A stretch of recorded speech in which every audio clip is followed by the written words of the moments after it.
சென்னையில் ஐபிஎல் போட்டிகள் ரத்து செய்யப்பட்டதற்கு அதிமுகவின் உட்பூசல்தான் காரணம் என்று டெல்லியில் தகவல்கள் உலா வருகின்றன.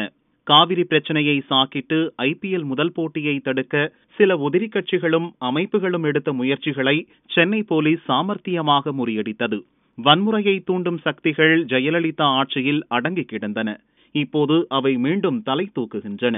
ஆனால் போலீஸ் சுதந்திரமாக செயல்பட அனுமதித்து அந்த திட்டத்தை பழனிசாமி முறியடித்தார் என மத்திய அமைச்சர்கள், உயர் அதிகாரிகள் திருப்தி தெரிவித்தனர். இதன் மூலம் பழனிசாமியின் செல்வாக்கு கட்சியிலும் மக்கள் மத்தியிலும் அதிகரிக்கும் என்பதால் அவருக்கு எதிரான சக்திகள் தலையிட்டு ஒரே நாளில் நிலைமையை தலைகீழாக திருப்பிவிட்டன என்று கூறப்படுகிறது.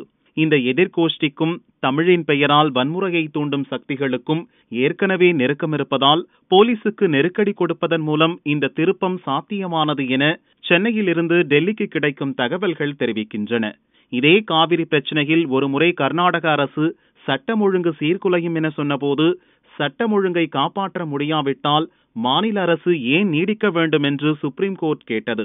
அப்படி ஒரு நிலை வந்துவிடக் கூடாது என பழனிசாமி அரசு கவனமாக செயல்பட்டது.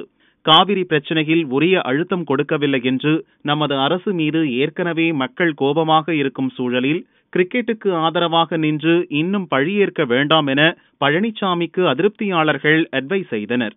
நிலைமை கட்டுமீறினால் கிரிக்கெட் வீரர்களின் பாதுகாப்பை உறுதிப்படுத்த இயலாது என சென்னை போலீஸை சொல்ல வைத்ததும் இவர்கள்தான்.